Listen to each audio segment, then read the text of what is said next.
voyez, c'est l'autre Kenneth Noland, qui sont des peintres qu'on appelle minimal, qui sont américains, minimalistes.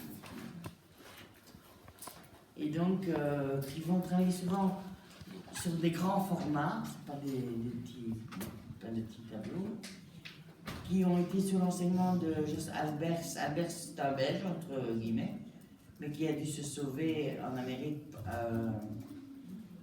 avec les nazis, puis qui a créé là-bas un mouvement important. Donc ils associent la couleur et la forme et abandonnent les cadres rectangulaires traditionnels. Ça, c'est oublié, quoi. Parfois, ils font des grandes surfaces monochromes. Là, au début, il fait des tableaux voilés avec de la toile pure, crue, mais qui est recouverte avec des voiles successifs. Et ça donne un effet de brume comme ça.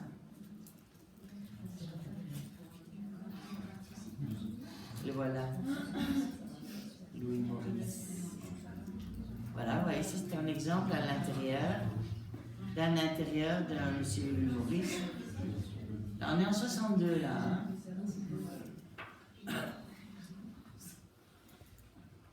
Vous voyez ici, à la limite, regardez, quand vous voyez ce tableau-ci et ceci,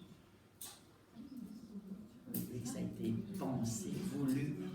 Là, c'est ce que je vous expliquais avec cette espèce de voile de brume qui crée des effets tout à fait intéressants. Moi, je vous ai choisi évidemment les plus colorés. Hein. Mais quand même, vous voyez celui-ci comme il est intéressant, non? Maurice. Quel mouvement? Minimaliste américain. Minimal. Hein?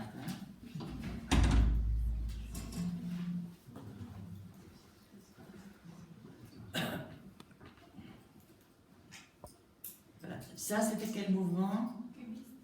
Ça, pas du tout. Oui, c'est pas là. Oui, c'est un abstrait américain. Et c'est qui fait des trucs comme ça? C'est pas là.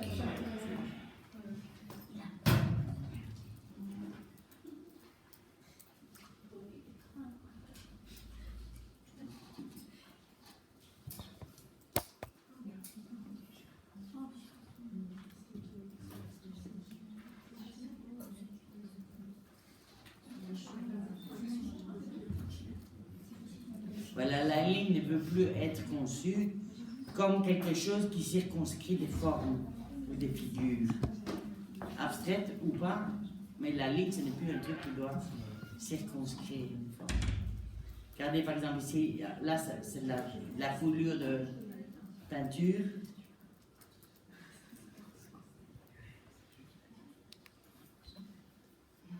Donc Kenneth Noland, puis il y a qui travaille sur les chevrons, les rayures, Frank Stella, la Kenneth Noland, le voilà.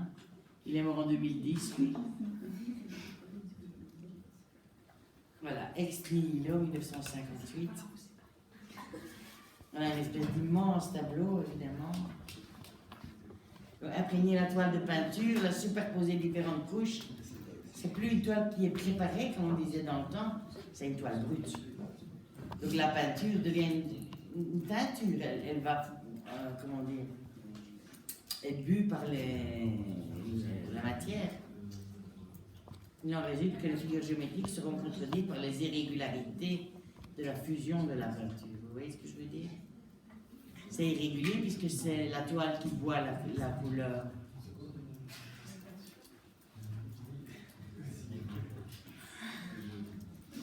La toile devient peinture et écarte la troisième dimension. Kenneth Noland travaille par série et utilise la technique du staining sur d'immenses formats. Il use de la couleur pure et recherche des effets d'optique. Ses premières abstractions chromatiques sont des cercles emboîtés, ce qu'on appelle des cibles. Donc il est né en 1924, il est mort en 2010. Voilà Kenneth Noland. Donc avec la mise sur le marché de gel acrylique, beaucoup plus fin, beaucoup plus translucide, les couleurs utilisées précédemment on va maintenant se permettre d'avoir une vibration. Pardon? Oui, C'est quoi exactement comme. des chevrons. Le Le minimalisme. Ok. Il est temps qu'il atterrisse, on est presque à la fin. C'est bien. Donc, Frank Stella. Voilà, la forme, elle ne veut pas enserrer une forme, mais elle ne veut pas non plus enserrer le tableau. Et donc le tableau lui-même, le fameux tableau rectangulaire habituel, ça ne nous intéresse plus non plus. Et vous voyez que maintenant on va avoir des tableaux de formes tout à fait diverses, d'accord? Kenneth Noland. Vous les voyez ici par exemple, là il y a un Kenneth Noland. Pollock. Oui, ça pourrait, hein? C'est ce qui est écrit dans les. Ah, Enfin, je suppose que c'est Ah, celui-là. ben, Tu vois? c'est Entre pas les lui, trois, moi. ça doit être Moi, celui-là c'est quand même. directement à l'image et vous allez directement au texte. Et c'est quoi Ça, c'est la différence entre vous maintenant et vous dans quelques années. Mais j'ai vu 3 noms et il y avait 3 heures, donc Qui il est y avait 2 fils. Elena Frankenthal. Qui est C'est quoi? Hélène Frankenthal, je l'ai montré. Alors ça, c'est... Regardez, moi, ça m'a bien fait rire, tous ces minimalistes. Hein. Parce que regardez, quand ils sont vus, qu'est-ce qu'ils ont fait? Plein de bordel de toutes les couleurs. Tous. Parce que moi, je prenais comme principe, je montre ce qu'ils ont fait au début, je montre ce qui les a rendus célèbres, je montre une photo de chaque fois, parfois jeune, parfois vieux, et puis je montre ce qu'ils font à la fin. Et à la fin, c'était je fais des trucs comme ça. Je dis, voilà, c'est rigolo. Minimaliste, ça, c'est pas minimaliste. Hein, mais voilà. Voilà, Frank Stella, au début, on est en 62. En 63, il présente des blacks painting. Le noir est posé en bande régulière, séparé par de fins traits blancs, comme pour construire un motif, un pattern. C'est le début de la peinture objet, qui existe une profonde influence sur la naissance du minimalisme. Stella est d'ailleurs l'ami de Carl-André Donald Judd. Là, c'est pas la figure de ce courant. Voilà. Frank Stella qui dessine ses lignes droites, vous les voyez? Il a quand même une sacrée sûreté de la main, là, non? Santé. Ouais. Voilà ce que ça donne, hein? Ça fait assez africain. Ça fait un peu opaque aussi, hein? Avec les tableaux qui ne sont plus rectangulaires, évidemment, hein, sont un peu des objets. Toujours des séries, hein? Et se dégageant donc de la forme traditionnelle du tableau. Voilà les intérieurs bien typiques, hein, avec...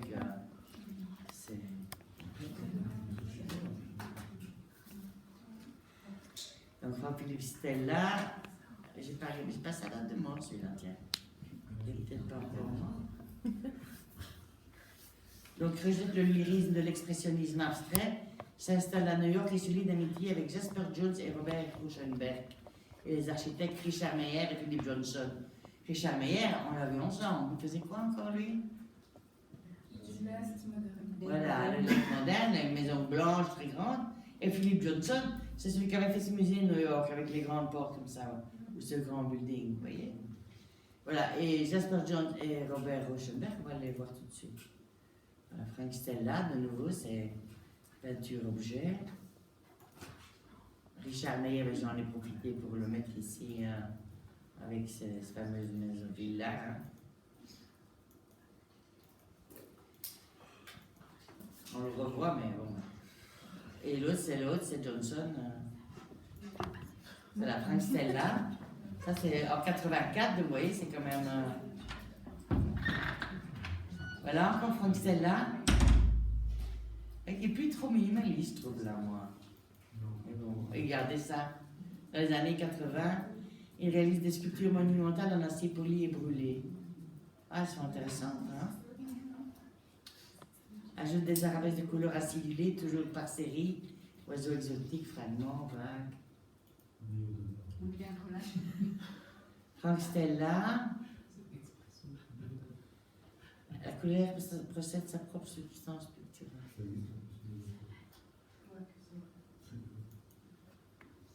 Alors, James Bishop, voilà, c'est un autre. Géométrie aussi visuelle simplifiée. Tâches aux figures. Là, il sait voir plusieurs choses à la fois.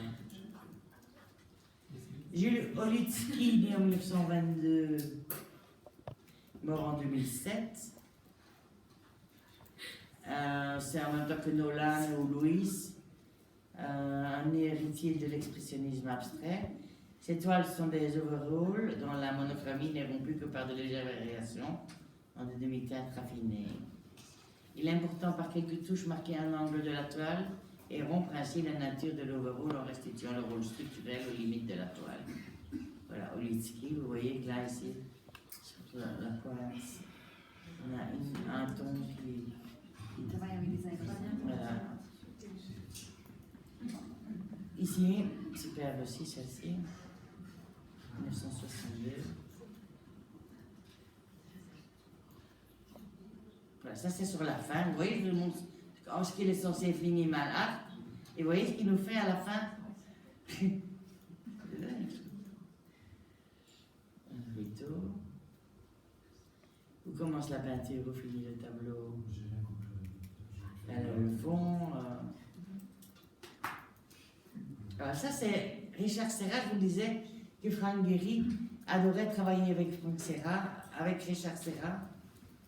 Et donc c'est assez magnifique ce Richard Serra. Il travaille avec des grands éléments immenses de métal, souvent assez corten, mais c'est toujours impressionnant, étonnant au niveau du rapport du corps à l'espace et au paysage. C'est toujours étonnant. Voilà. Martha Barré, donc là encore un art minimal art. Oui, ça n'est pas de l'expressionnisme abstrait quand on voit des choses comme ça. Hein.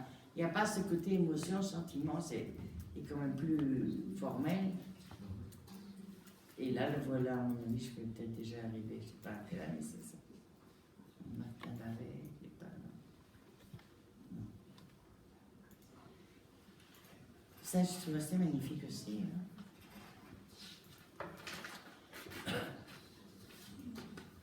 Alors, un autre, Martin Brice, né en 1938.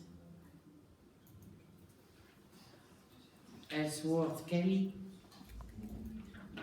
Ça, c'est magnifique aussi. Hein. 1923. Ellsworth Kelly. Voilà un angle blanc ici, de Kelly.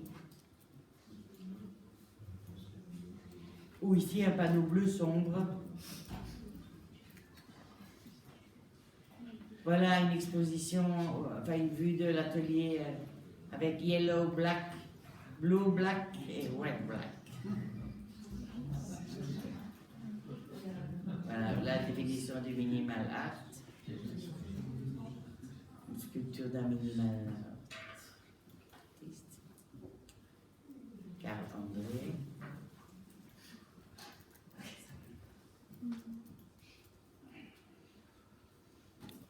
Alors, Richard Hartzwager, intéressant aussi, vous voyez qu'ici il travaille sur le silhouettage de corps.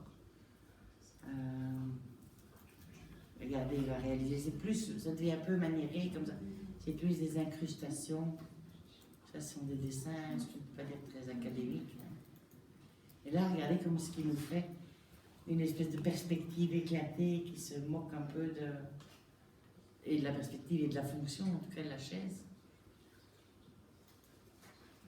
Par contre, il fait des magnifiques petits meubles, des petits bijoux là, non? Et puis des coffres en faux bois avec un beau gros nœud. Et ça, c'est une espèce d'anamorphose comme ça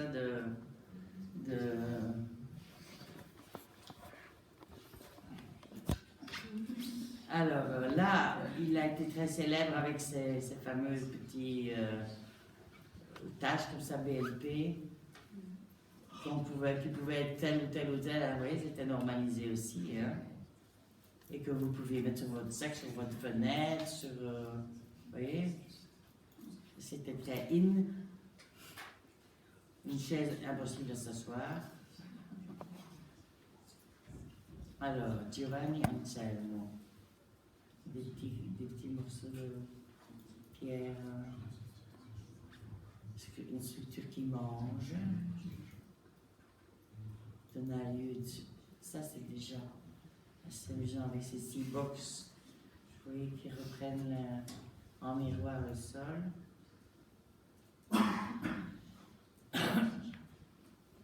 Matériaux souvent modestes. Voilà, ici par exemple, ça c'est très célèbre, un agencement d'éléments en plexiglas et en acier inoxydable et sans fonction. Voilà. Encore ici 2 pièces d'un ensemble de 6 sièges. On dirait qu'il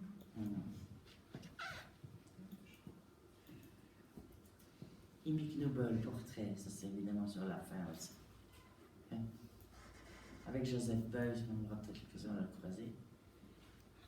Voilà, une installation où il met tous ces tableaux comme s'ils étaient en cours. Au nord de Reims.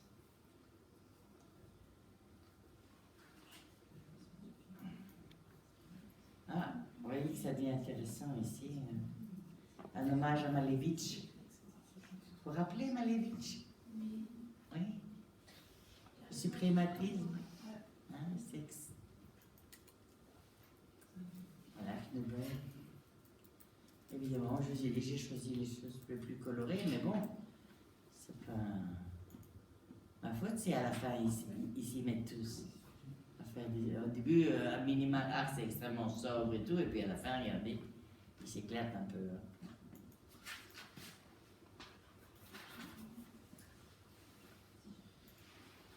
Voilà, merci de votre bonne attention.